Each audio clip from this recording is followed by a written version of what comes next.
नमस्कार दोस्तों, कैसे हैं आप सब। स्वागत है आप सभी का नारायण सर क्लासेस के इस नए वीडियो में। आज का हमारा टॉपिक होगा कक्षा 10 का जीव विज्ञान। कक्षा 10 का विज्ञान का जीव विज्ञान पोर्शन जो है बताया जा रहा है, जिसका पहला अध्याय लाइफ प्रोसेस मैंने प्रारंभ किया हुआ है और इस अध्याय का 2 भाग मैंने बताया हुआ है और आज हम उसी क्रम को आगे बढ़ाएंगे। जो भी प्रीवियस सेशन में हम लोगों ने छोड़ा था उसी को जो है इस सेशन में हम लोग कंप्लीट करेंगे। आज का जो वीडियो होगा वह जो है मानव में पोषण पर होगा।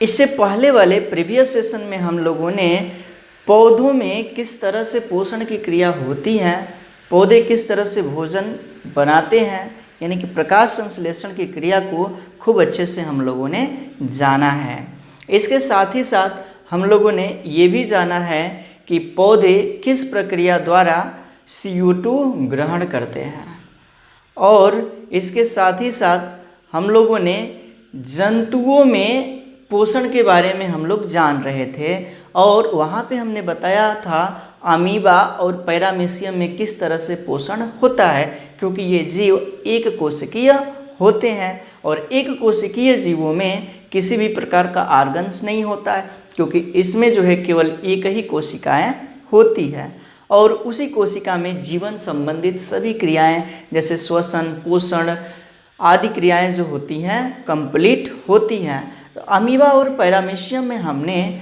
विस्तार से बताया था कि किस तरह से उसमें पोषण होता है भाग 2 में। आज जो है हम जानेंगे मनुष्य में पोषण, यानी कि मानव में पोषण क्या। तो मानव यानी कि मनुष्य कहेंगे, मनुष्य में पोषण यानी कि न्यूट्रिशन इन ह्यूमन। तो पोषण को जो है 4 चरणों में रख करके अध्ययन किया जाता है। मनुष्य में पोषण को 4 चरणों में रखा जाता है। पहला क्या, तो अंतर्ग्रहण एवं पाचन। उसके बाद से दूसरा आता है क्या, तो अवशोषण। तीसरा क्या है, तो स्वांगीकरण और चौथा जो है क्या, तो वही क्षेपण। तो ये 4 चरणों में जो है हम मनुष्य में पोषण को रख करके अध्ययन करेंगे। अब बात करते हैं मनुष्य क्या है। तो मनुष्य एक परपोषी जीव है जो कि बहुकोशिकीय जटिलतम प्राणी है, यानी कि इसका शरीर बहुत सारी कोशिकाओं से मिलकर के बना होता है और इसमें बहुत से ऑर्गन्स होते हैं। इसमें ऑर्गन सिस्टम पाए जाते हैं और उन्हीं के द्वारा जैविक क्रियाएं जो है संपन्न होती है। तो यहाँ पे हम जानेंगे कि मनुष्य के किस भाग में जो है पोषण क्रिया कंप्लीट होती है, इसको जो है हम विस्तार से स्टडी करेंगे। तो मनुष्य में पोषण ये है क्या, तो इसको 4 चरणों में हम लोग रख करके अध्ययन करते हैं। एक है भोजन का अंतर्ग्रहण एवं पाचन, यानी कि क्या करना, भोजन को हाथ की सहायता से मुख तक पहुंचाना, दांत, जिह्वा और लार की सहायता से लुगदी बना करके उसे निगल जाना ही कहलाता है क्या, भोजन का अंतर्ग्रहण। उसके बाद से क्या होता है, पाचन की क्रिया प्रारंभ होती है। भोजन जो है जटिल पदार्थ होता है। भोजन क्या है, तो एक जटिल पदार्थ है। अब जो है भोजन को जटिल पदार्थ से सरल भागों में तोड़ना है, तो जटिल भाग को सरल खंडों में तोड़ने की क्रिया ही क्या है, पाचन होती है। यानी कि जटिलतम पदार्थ को लघुतम खंडों में तोड़ने की क्रिया क्या है, पाचन है। इसके बारे में हम लोग यहाँ पे जानेंगे। उसके बाद से आता है भोजन का अवशोषण। अब उस भोजन को ऊर्जा योग्य बनाना है, ऊर्जा के रूप में। तो क्या सरलतम भाग को भी खंडों में तोड़ा जाएगा, उसे ब्लड में परिवर्तित किया जाएगा और ये क्रियाएं जो हैं आती हैं अवशोषण के अंतर्गत। उसके बाद से आता है स्वांगीकरण। तो ऊर्जा युक्त भागों में भोजन को परिवर्तित कर दिया गया, अब जो है उसे उस सेल्स तक पहुंचाना होगा जिसके द्वारा कि उस सेल की ऊर्जा की खपत हो, यानी कि उस सेल को आवश्यक ऊर्जा मिल सके।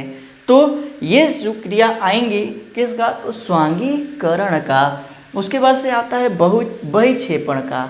तो भोजन का अधिकांश भाग जो होता है उसका पाचन नहीं हो पाता है, यानी कि पाचन की क्रिया के बाद भी भोजन का अधिकांश भाग बच जाता है और इसी भाग को जो है क्या करना, बाहर निकालना, शरीर से बाहर निकालना जो है कहलाता है क्या, बहिक्षेपण।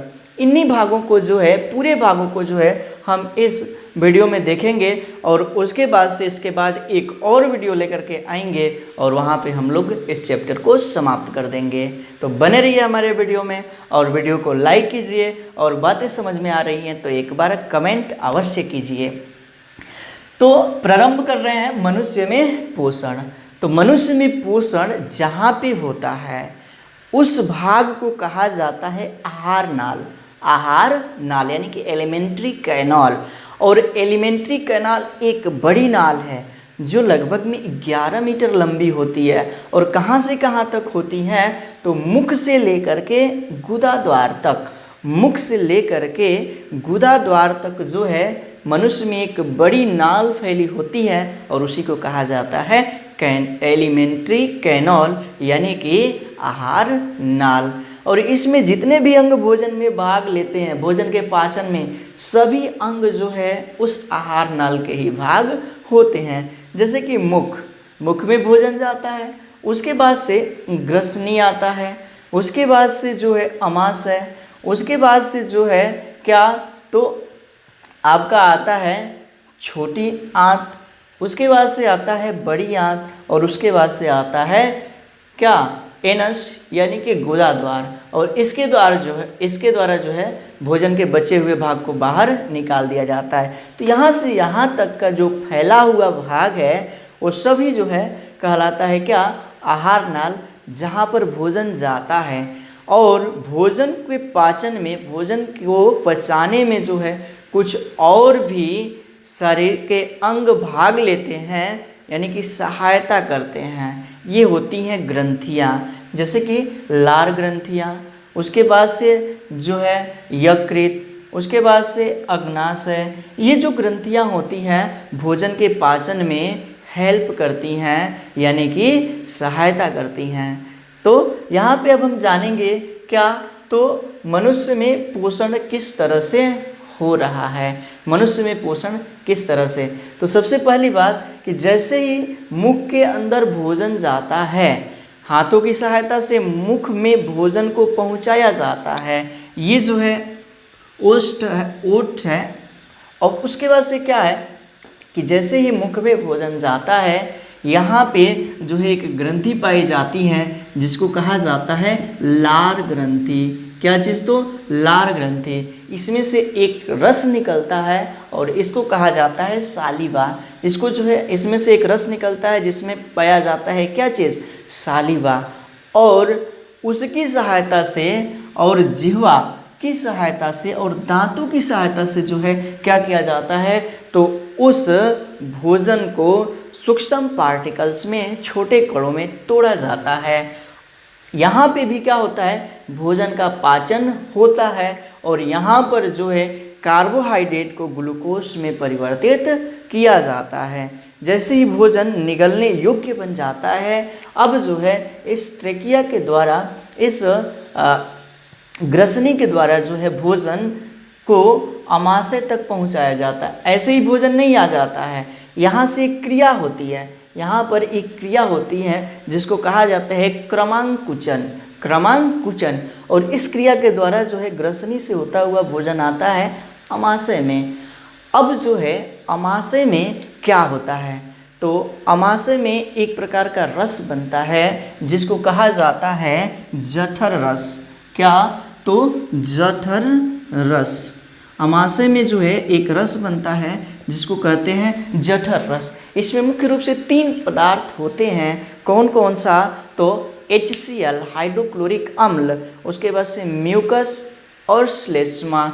यहाँ पे 3 पदार्थ HCl, उसके बाद से ये क्या है हाइड्रोक्लोरिक अम्ल है, उसके बाद से म्यूकस है और उसके बाद से श्लेष्मा है, श्लेष्मा। यहाँ पर जो है एक एंजाइम पाया जाता है जिसका नाम है पेप्सिन। और पेप्सिन का क्या कार्य होता है, तो प्रोटीन को किस में परिवर्तित कर देना, तो प्रोटीन को जो है अमीनो अम्ल में परिवर्तित कर देना, अमीनो अम्ल में। लेकिन ये जो पेप्सिन है कब कार्य करेगा, जब भोजन जो है अम्लीय माध्यम में होगा। जब भोजन जो है अम्लीय माध्यम में होगा तो HCl क्या करता है, भोजन को अम्लीय माध्यम प्रदान करता है। हाइड्रोक्लोरिक अम्ल वही एक बहुत ही तगड़ा अम्ल है जो हमारे त्वचा पर पड़े तो उसको जो है जला देता है, लेकिन ये अम्ल जो है हम लोगों के आमाशय में पाया जाता है, जो भोजन के पाचन की क्रिया में जो है सहायता करता है। वहाँ पे जो है उसका कोई भी नुकसान नहीं है। लेकिन अधिक मात्रा में हो जाए, यदि ज़्यादा मात्रा में यहाँ पे HCl जठरस स्रावित करने लगे तब वह जो है घातक हो सकता है, ठीक ना। तो यहाँ पे जो है हम लोगों ने जाना क्या कि जो ये आमाशय है, आमाशय में जठरस होता है जिसमें HCl, म्यूकस और श्लेष्मा, ये भी भोजन, म्यूकस और श्लेष्मा भी भोजन के पाचन में सहायता करते हैं। उसके बाद से भोजन को जो है पहुंचाया जाता है कहाँ पे, यहाँ से आमाशय से भोजन आता है, यहाँ पे है ग्रहणी, क्या, तो ग्रहणी। अब ग्रहणी के द्वारा भोजन पहुंचाया जाता है छोटी आंत में। ये क्या है, तो छोटी आंत में है। तो ग्रहणी में जो है भोजन में वसा होता है और वसा का पायसीकरण होता है। वसा का यहाँ पे क्या होता है, पायसीकरण। उसके बाद से भोजन आता है छोटी आंत में। इससे पहले भी कुछ आर्गन जो होते हैं वह भोजन के पाचन की क्रिया में सहायता करते हैं। जैसे कि यहाँ पे है यकृत। यकृत जो है मनुष्य के शरीर की सबसे बड़ी ग्रंथि है। सबसे बड़ी ग्रंथि कौन सी है, तो यकृत है। और एक वयस्क मनुष्य में यकृत का जो वजन होता है लगभग में 1.5 kg, यानी कि 1.5 किलोग्राम। इतना जो है, इतना भारी जो है वजन होता है किसका, यकृत का। और यकृत में भी क्या होता है, तो यकृत यहाँ पर जो है एक रस का स्रावण करती है, जिस रस का नाम है क्या, बाइल जूस, यानी कि पित्त रस। क्या है, तो पित्त रस, यानी कि यकृत में पित्त रस का निर्माण होता है जो भोजन को क्षारीय माध्यम प्रदान करता है। यह जो रस है क्षारीय पदार्थ है और जो भोजन को जो है क्षारीय माध्यम प्रदान करता है। इस पित्त रस का जो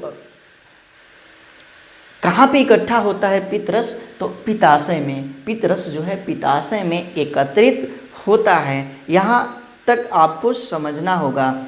आगे जो है लाइन वाइज लाइन हम बताएंगे कि मुख में क्या होता है, आमाशय में क्या होता है। अभी जो है यहाँ पे आप एक बार इसे समझ लीजिए इस स्ट्रक्चर को, उसके बाद से हम इसको लिख करके भी बताने वाले हैं।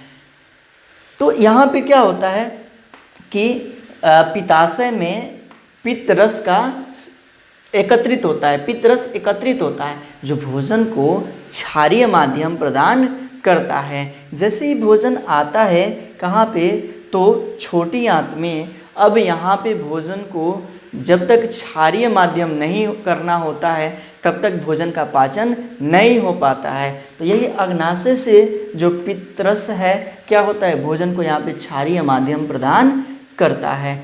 कि कहाँ से, तो यकृत, पित्ताशय से। उसके बाद से है एक ग्रंथि और जो है क्या, अग्नाशय ग्रंथि। एक और ग्रंथि आती है क्या, तो अग्नाशय ग्रंथि। यहाँ पे क्या होता है, तो एंजाइम पाए जाते हैं, 2 एंजाइम, एक का नाम है ट्रिप्सिन और दूसरे का नाम है लाइपेज। ट्रिप्सिन का काम होता है प्रोटीन का अमीनो अम्ल में परिवर्तन और लाइपेज का काम होता है वसा का वसा अम्ल में परिवर्तन। ट्रिप्सिन का कार्य होता है क्या, तो प्रोटीन को अमीनो अम्ल में, प्रोटीन को अमीनो अम्ल में परिवर्तन करना किसका काम होता है? तो ट्रिप्सिन का। कहाँ पे ये एंजाइम पाया जाता है? तो अग्नाशय में ट्रिप्सिन का। और उसके बाद से एक और एंजाइम होता है लाइपेज, और इसका कार्य होता है क्या? वसा को वसा अम्ल में परिवर्तन करना, वसा अम्ल में परिवर्तन कर देता है। और इस एंजाइम का क्या नाम है? तो लाइपेज। क्या है? तो लाइपेज। तो क्या अग्नाशय में जो रस स्रावित होता है उसमें एंजाइम पाए जाते हैं। मुख्य रूप से दो एंजाइम यहाँ पे हमने बताया, एक जो है क्या? ट्रिप्सिन, और दूसरा जो है लाइपेज। ट्रिप्सिन और लाइपेज। उसके बाद से जो है भोजन यहाँ पे आता है छोटी आंत में, तो यहाँ पे भोजन को जो है क्षारीय माध्यम प्रदान किया जाता है, तब जाकर के ये जो दोनों एंजाइम है वो कार्य करते हैं और प्रोटीन को अमीनो अम्ल में और वसा को जो है वसा अम्ल में परिवर्तित कर देते हैं। उसके बाद से यहाँ पे जो है ये जो है एक नाल है, इस तरह से यहाँ पे जो है एक नाल रचना है, इसमें जो है छोटी छोटी इस तरह से जो है रचनाएं पाई जाती हैं और इसके साथ जुड़ी होती हैं ब्लड वेसल्स।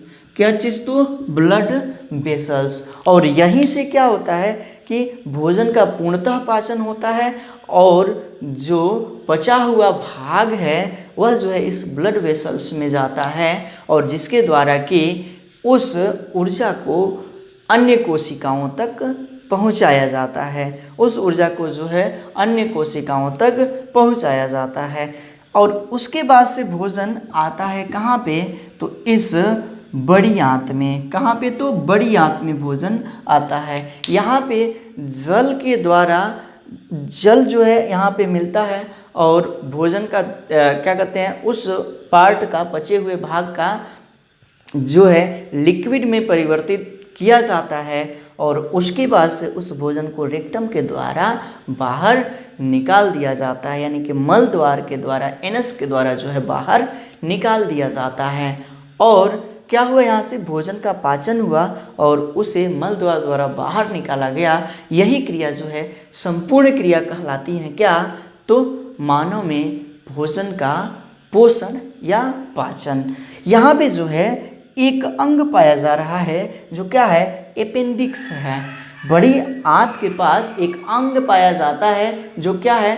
अपेंडिक्स है। और अपेंडिक्स का मनुष्य के शरीर में कोई कार्य नहीं है। अपेंडिक्स एक मनुष्य के शरीर में अवशेष है, अवशेषी अंग है।